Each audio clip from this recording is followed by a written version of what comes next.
Irmãos, nesta manhã nós estaremos meditando no texto escrito, segundo escreveu o apóstolo João no seu Evangelho, no capítulo 6, onde nós estaremos fazendo a leitura nesta manhã dos versículos 60 ao 71. Evangelho segundo escreveu João, capítulo 6, dos versículos 60 ao 71. Evangelho de João, capítulo 6, versículos 60 ao 71. Assim diz, irmãos, a preciosa palavra do Senhor. Muitos dos seus discípulos, tendo ouvido tais palavras, disseram: duro é este discurso, quem o pode ouvir? Mas Jesus, sabendo por si mesmo que eles murmuravam a respeito de suas palavras, interpelou-os: isto vos escandaliza? Que será, pois, se virdes o Filho do Homem subir para o lugar onde primeiro estava? O Espírito é o que vivifica, a carne para nada aproveita. As palavras que eu vos tenho dito são Espírito e são vida. Contudo, há descrente entre vós, pois Jesus sabia desde o princípio quais eram os que não criam e quem o havia de trair. E prosseguiu: por causa disto é que vos tenho dito, ninguém poderá vir a mim, se pelo Pai não lhe for concedido. À vista disso, muitos dos seus discípulos o abandonaram e já não andavam com ele. Então perguntou Jesus aos 12: porventura, quereis também vós, outros, retirar-vos?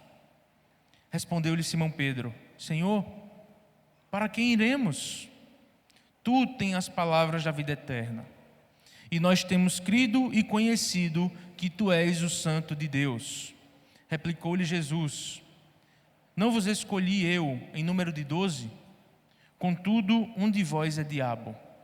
Referia-se ele a Judas, filho de Simão Iscariotes, porque era quem estava para traí-lo, sendo um dos 12. Amém. Vamos orar, irmãos? Senhor Deus, nos colocamos aqui nesta manhã, Senhor, te agradecendo primeiramente pelo privilégio que temos de poder oferecer um culto ao Senhor. Neste momento, Senhor, nós te pedimos que o Senhor fale aos nossos corações através da Tua Santa Escritura. Nos exorta, Senhor, e nos ensina a viver uma vida mais santa diante do Senhor. Me usa, Senhor, como instrumento em Tuas mãos. É assim que nós te agradecemos e te oramos no nome santo do Senhor Jesus. Amém. Amém. Irmãos, antes da gente mergulhar nos versículos 60 ao 71, a gente precisa entender o que é que está acontecendo aqui no capítulo 6 de João. Senão a gente pode correr o risco de perder a beleza e também o peso do que Jesus está fazendo. Imagine a cena: Jesus tinha acabado de realizar um milagre extraordinário no começo do capítulo 6. Ele alimentou uma multidão enorme com apenas 5 pães e 2 peixinhos. Todo mundo ficou maravilhado. Era como se por um momento eles vissem em Jesus a resposta de todos os seus desejos. Olha aí, finalmente alguém que vai resolver a nossa vida. Um rei que cura, que alimenta, que multiplica. É esse que a gente precisa. E a multidão já estava tão empolgada que queria pegar Jesus à força e fazer dele um rei. Mas Jesus, que não veio para cumprir as expectativas humanas, se retira sozinho para o monte. Porque o reino que ele veio trazer não é feito de pão, poder político ou prosperidade, mas de salvação, transformação e vida eterna. Naquela mesma noite, Jesus faz outro milagre. Ele anda sobre o mar e acalma a tempestade, mostrando que ele não é só o Messias esperado, ele é o próprio Deus, Senhor sobre a natureza. No dia seguinte, a multidão volta a procurar Jesus, com fome de novo, mas não fome de Deus, fome de pão. Eles perguntam: mestre, quando o Senhor chegou aqui? E Jesus, sem meias palavras, revela a verdade. Vocês não estão me procurando porque entenderam os sinais, mas porque encheram a barriga. E então Jesus começa a ensinar o que eles realmente precisavam ouvir e não o que eles queriam. Ele diz: eu sou o pão da vida. Quem vem a mim nunca mais terá fome. Quem crê em mim nunca mais terá sede. Só que Jesus vai além. Ele fala de uma maneira ainda mais chocante para eles. Ele diz: quem não comer a minha carne e não beber o meu sangue não terá vida em si mesmo. Irmãos, imaginem a reação. Para uma mente natural, aquilo era loucura, era escândalo. Eles queriam um Messias que dava pão, não um Messias que dizia que eles tinham que morrer para si mesmos e viver totalmente ligados a Ele. E é nesse ponto que muitos começam a murmurar, a se incomodar, até que a multidão que ontem queria coroá-lo rei, hoje começa a abandoná-lo. É aí que entra o nosso texto. É aqui que a gente vai ver como a palavra de Jesus filtra os verdadeiros discípulos dos que só estavam ali pelo que podiam ganhar. Jesus, irmãos, não muda a mensagem para segurar a multidão. Pelo contrário, ele aprofunda ainda mais. E é exatamente esse momento decisivo entre a fé genuína e a apostasia que nós vamos estudar hoje pela manhã. E diante de todo esse contexto, irmãos, como afirma o versículo 60, muitos dos discípulos que ali estavam ouvindo esse discurso de Jesus e tudo o que aconteceu no capítulo 6, começam a se perguntar, dura este discurso, quem o pode ouvir? Então note, depois do discurso de Jesus afirmando que Ele é o pão da vida e quem crê nele nunca mais terá fome, as pessoas começam a perceber a dureza do discurso do que Jesus havia falado anteriormente. Irmãos, e numa sociedade nossa que nós vivemos, que hoje é muito normal que as pessoas, e muitas igrejas também têm feito isso, têm colocado mais leveza no discurso de Jesus para assim captar mais pessoas que estão acostumadas a viver em pecado. Contra isso, Jesus prega o verdadeiro evangelho, de que não existe serviço, não existe uma vida com Deus sem antes conhecer a Cristo Jesus. Não existe uma vida em igreja e não existe uma vida cristã sem Cristo. O que para nós parece algo lógico, hoje em dia tem se tornado muito raro igrejas que pregam o verdadeiro evangelho, irmãos. O que a gente vê muitas coisas hoje por aí. Igrejas inclusivas, igrejas em que cada vez mais o pecado tem sido normalizado, mas uma coisa que a gente não percebe do nosso Senhor Jesus é que Ele faz essas coisas. Note que Jesus acaba de dar um discurso muito duro, as pessoas percebem e falam, Senhor, mas esse discurso é muito duro, quem o pode ouvir? E volte seus olhos para o versículo 61, irmãos. Que Jesus, sabendo por si mesmo que eles murmuravam a respeito de suas palavras, pergunta: isto vos escandaliza? Irmãos, note que aqui tem três públicos. Existiam os chefes das sinagogas, os discípulos, no geral, os que estavam seguindo a Jesus, e os 12 que aqui estavam. Então Jesus volta para todas as pessoas que ali estavam, sabendo do seu pensamento e da sua murmuração, e pergunta: isto que eu disse vos escandaliza? Isto vos leva a pecar? Imagine, pois, no versículo 62, o que será, pois, se vocês virem o Filho do Homem subir para o lugar onde primeiro estava? Então note, irmãos, que o discurso anteriormente de Jesus era que Ele era o pão que desceu do céu.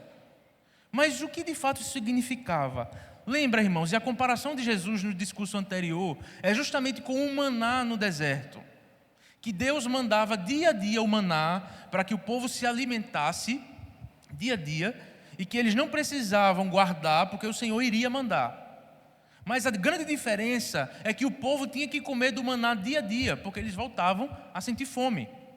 Mas a comparação de Jesus é que ele é o verdadeiro pão que desceu do céu. Porque aquele quem come a sua carne nunca mais voltará a ter fome. Então, diferente daquele maná que as pessoas comiam todo dia, aquele quem comer de Cristo nunca mais terá fome. Então esse discurso ficou na mente desses homens. E Jesus sabe que eles ficaram perplexos com essa dureza. Jesus percebe que eles ficam escandalizados. Mas note que a pergunta de Cristo é baseada em quem Ele é. E eles perguntam: vocês se escandalizaram com isso que eu falei? Imagine quando vocês virem o Filho do Homem, ou o próprio Cristo, subirem para o lugar onde primeiro estava. O que Jesus está querendo dizer é: imaginem quando eu for crucificado, ressuscitar e voltar ao meu Pai. Se vocês estão escandalizados com isso, que eu acabei de dizer que eu sou o pão do céu, imagine quando vocês me virem como o Messias que vocês não acreditam. Irmãos, isso gera muito questionamento nesse povo, onde as pessoas queriam Jesus pelo que Ele poderia oferecer. Muitas pessoas que estavam seguindo a Jesus por ensinamentos muito bons e pelo ensinamento, autoridade, que as pessoas normalmente não pregavam com autoridade, isso, a forma como Jesus pregava. Mas note que Jesus disse de fato que eles se escandalizaram, mas que eles iriam se escandalizar ainda mais quando eles soubessem que Ele era o Messias, a quem tanto esperavam. Irmãos, imaginem a mente desses homens. Imaginem o questionamento desses homens que Jesus não estavam muito bem suprindo as expectativas de que eles tinham sobre o Messias. Onde eles tinham só expectativas humanas, que Jesus iria vir, iria tirar o poder de Roma e iria reinar sobre o povo de Israel. Que Jesus poderia somente dar alimento, que Jesus poderia multiplicar qualquer coisa. Era isso que eles estavam esperando. Mas quando Jesus disse que era um Messias que tinha que morrer e que tinha que voltar aonde ele estava, que era com o Pai, as pessoas ficam escandalizadas com esse Messias fraco na visão humana. Mas, meus irmãos, o que Jesus nos ensina, mais uma vez, é que quando nós olhamos para a vida de Cristo, nós percebemos que o seu sacrifício foi muito maior, a sua obra foi muito mais profunda do que a gente imagina. Muitas vezes, quando nós vamos evangelizar, nós só falamos a respeito de uma parte da obra de Cristo. Nós falamos: olhe, Cristo morreu por você. Mas nós normalmente não falamos de que Cristo venceu a morte, de que Cristo ressuscitou e de que Cristo voltou ao Pai, por exemplo. A morte não foi a obra completa, irmãos, foi uma parte dela. Mas quando Cristo olha para cá, Jesus aponta para a sua ressurreição, que iria escandalizar o povo, e de que Ele era o próprio Deus. Mesmo os discípulos se escandalizando, mesmo o povo questionando, Jesus sabia da sua missão. Volte os seus olhos para o versículo 6, para o versículo 42 do capítulo 6.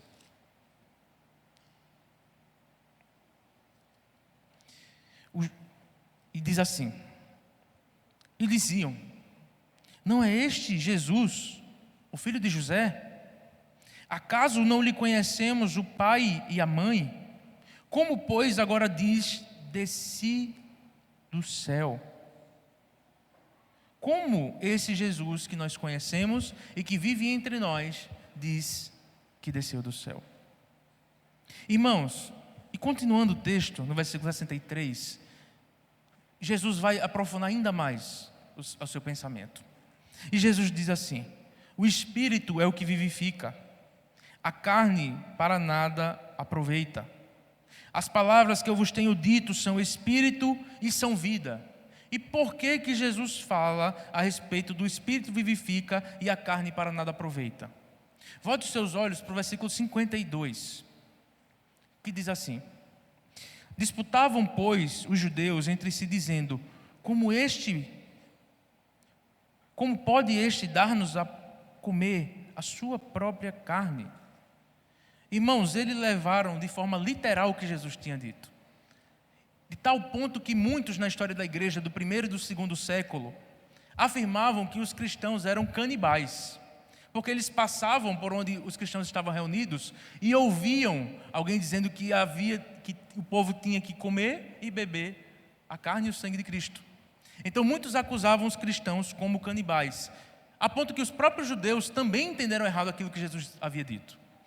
Mas como ele está dizendo para que a gente coma a carne dele? E o que Jesus está falando no 63 é que não é de forma literal, mas são as suas palavras que vai vivificar. As palavras que eles têm dito são espírito e são vida. De forma espiritual, você não vai comer a carne e beber o sangue fisicamente de Cristo, mas espiritualmente. Lembra, irmãos, o que é que nós fazemos na ceia do Senhor? Nós não acreditamos da maneira católica romana, de que aquilo se transforma realmente em corpo e sangue. Mas de forma espiritual, aquilo não deixa de ser pão e vinho, mas Cristo se faz presente espiritualmente, é o que nós cremos. O que Jesus está falando aqui, irmãos, é justamente isso. Não é de forma literal, mas é para que eles acreditassem nas suas palavras, que são espírito e são vida. Mas note que o fato deles não acreditarem e não entenderem era porque eles eram descrentes. E uma nota que João coloca no Evangelho é que Jesus sabia muito bem, meu irmão, quem era que não cria nele e quem o haveria de trair. Então as pessoas não acreditavam, as pessoas não entendiam. E se você ler o capítulo 6 todo, principalmente o discurso anterior ao do pão da vida, você vai perceber que muitos deles, de fato, não entenderam porque eles não eram de Cristo Jesus. Irmãos, e Cristo conclui esse pensamento e diz: por causa disto é que vos tenho dito, ninguém poderá vir a mim se pelo Pai não lhe for concedido. Lembra que essa é uma verdade que é falada muitas vezes no Evangelho de João. João fala que Cristo diz: aqueles que o Pai me deu, ninguém arrebatará da minha mão. Vocês não creem em mim porque vocês são filhos do diabo. Note que Cristo repete essa palavra aqui de forma, muitas vezes, no Evangelho de João.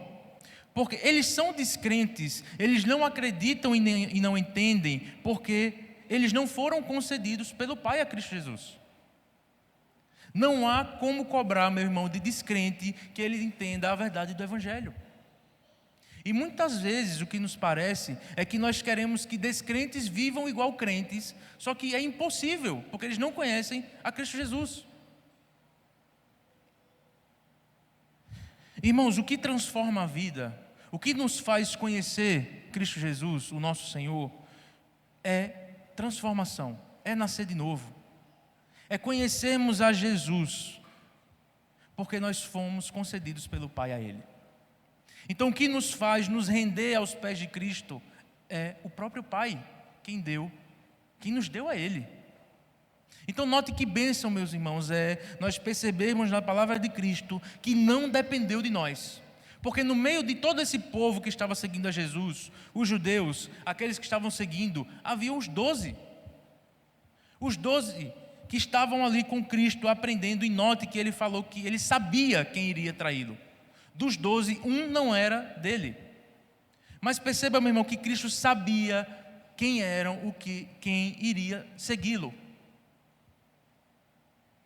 Porque ninguém vem a ele se o Pai não o concedeu. E o que é que isso causa? O que é que causa esse discurso, esse não entendimento, não reconhecer o Jesus como Messias? O que é que causa na vida desses outros seguidores que estavam ali diante de Cristo Jesus? E no versículo 66 ao 71 diz assim: à vista disso, muitos dos seus discípulos o abandonaram e já não andavam com ele. Então perguntou Jesus aos 12: porventura quereis também vós outros retirar-vos? Respondeu-lhe Simão Pedro: Senhor, para quem iremos? Tu tens as palavras da vida eterna. e nós temos crido e conhecido que tu és o Santo de Deus. Perceba, meu irmão, que Jesus olha todo mundo, muita gente indo embora, muita gente que só queria Cristo pelo pão que ele queria dar, pelo reinado que tirasse do poder de Roma, mas muitos abandonaram Jesus e já não andavam com ele.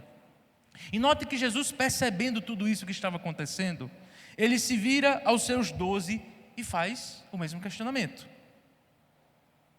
Vocês também não querem ir embora? E Jesus olha para esses 12 e faz uma pergunta. E Pedro responde em nome de todos. Pedro dá uma resposta, irmãos, que deveria ser a resposta nossa todos os dias. Se alguém lhe perguntar, por que você segue Jesus? Por que você ama Jesus? Por que você vai à igreja todos os domingos? Por que você se dedica todos os dias da sua vida a fazer com que seus filhos amem a esse Deus que você ama? Que você é um trabalhador diferente daqueles outros que estão na sua empresa, que você é um patrão diferente daqueles outros patrões que são padrões no mundo. Por que você ama Jesus? E o que Pedro diz, irmãos, nos revela um coração que foi remido pelo Senhor. Pedro diz: Senhor, para quem nós iremos? Para onde nós vamos, Senhor, se só Tu tens a palavra de vida eterna?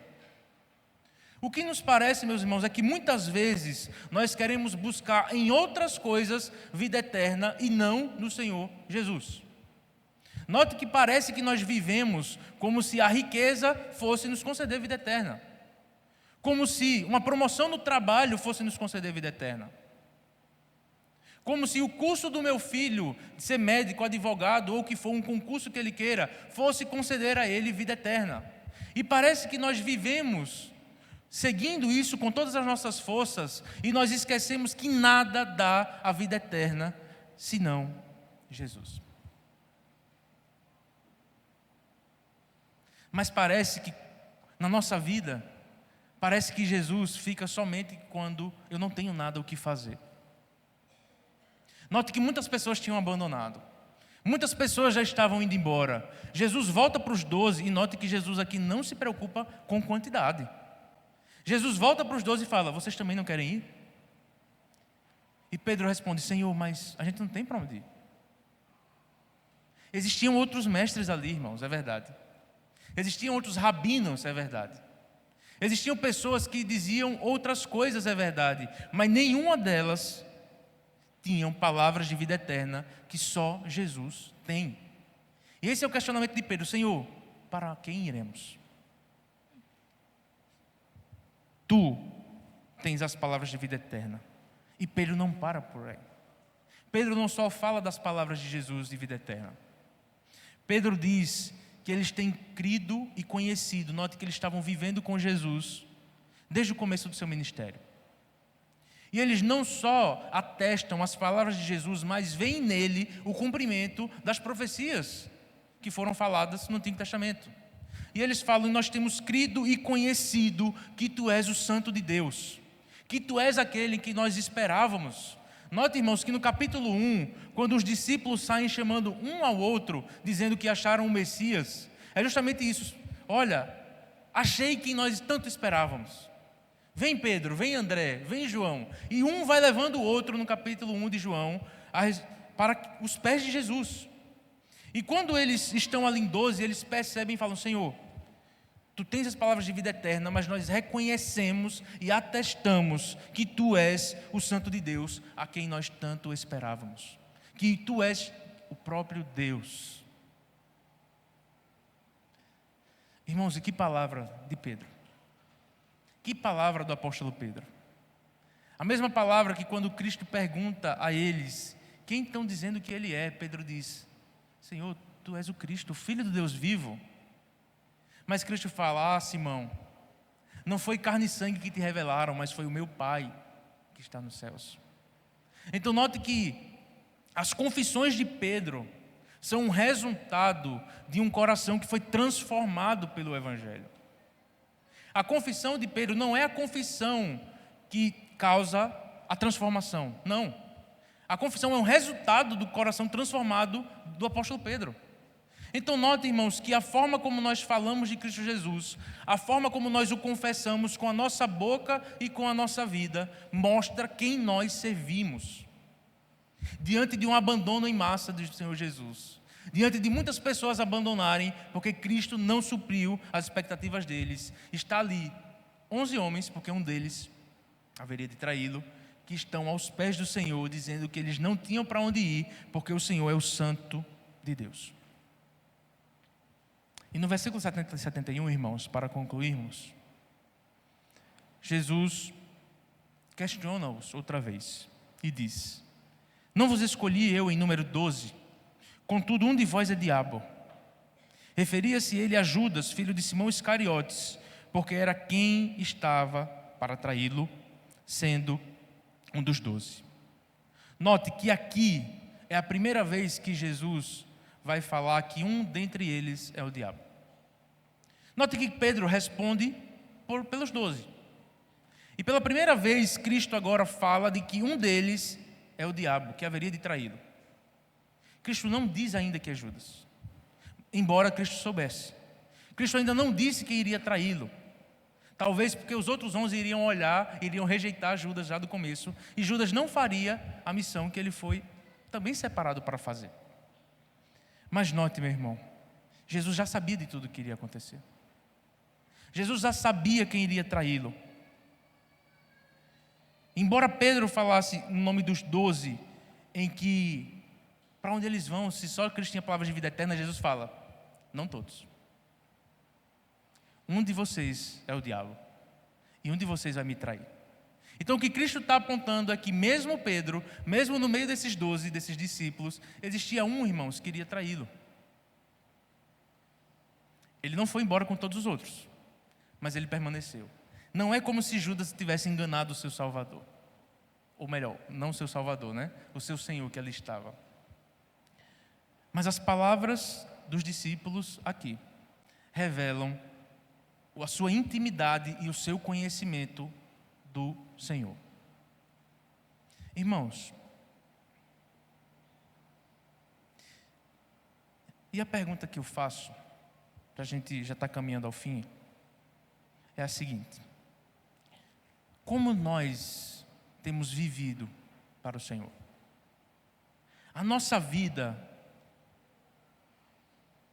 tem feito sentido com aquilo que nós professamos? Porque muitas vezes, e nós vemos isso, existem pessoas que professam e que até falam de forma muito bela sobre que o Senhor Jesus é o Deus da vida delas e que eles amam Jesus acima de todas as coisas e que eles se entregaram a Cristo e que não existe nada mais importante do que Cristo, né, em suas vidas.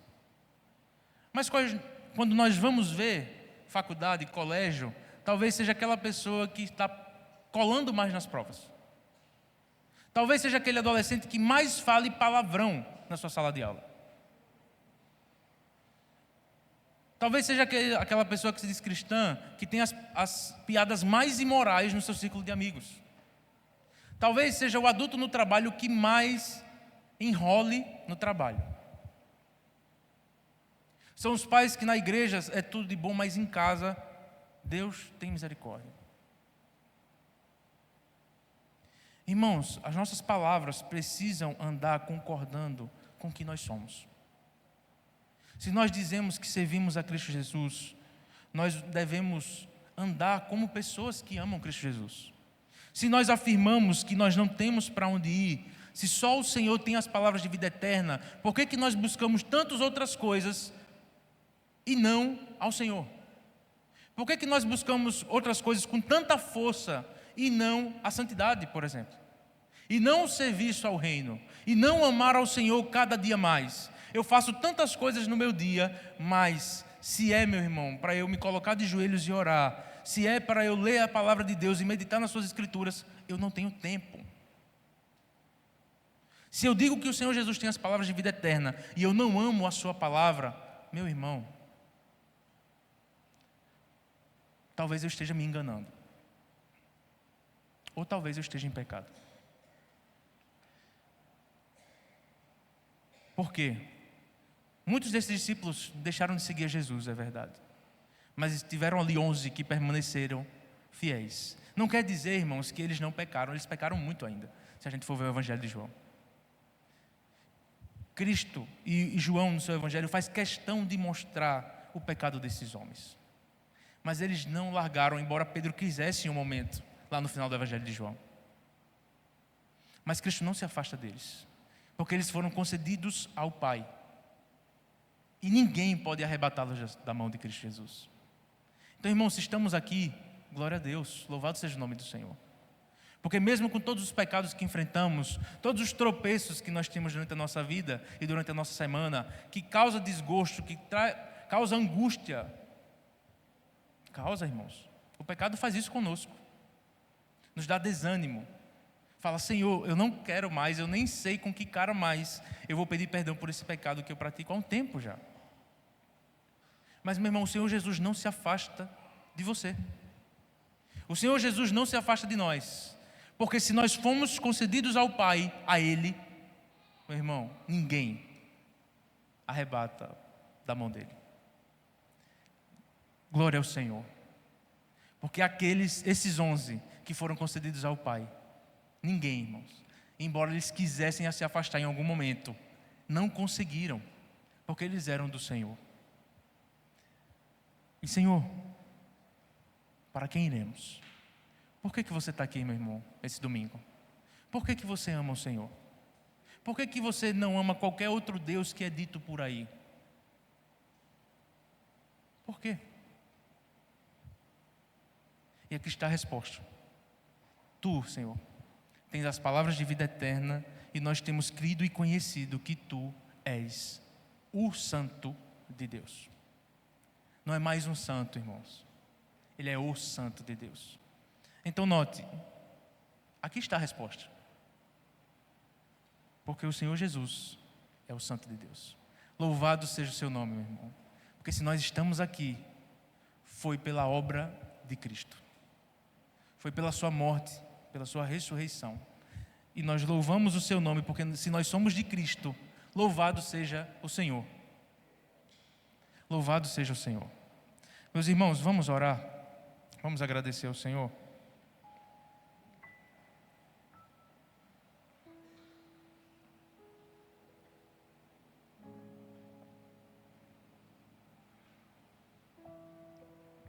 Senhor Deus e Pai, Senhor misericordioso, amoroso, Pai bendito. Senhor Deus, nós nos colocamos diante do Senhor com um coração grato, ó Pai. Porque o Senhor nos resgatou, Senhor. Porque o Senhor nos chamou das trevas para a Tua maravilhosa luz. Porque o Senhor nos fez Teus filhos, Senhor, Teus filhos amados. E não dependeu de nós, Senhor, mas única e exclusivamente da pessoa bendita de Cristo Jesus. Senhor, esse texto nos mostrou, Pai, tantas pessoas que Te abandonaram, porque o Senhor não supriu as expectativas delas. Ah, Senhor, mas muito obrigado, Pai, porque o Senhor nos chamou, porque o Senhor nos remiu com o Teu sangue,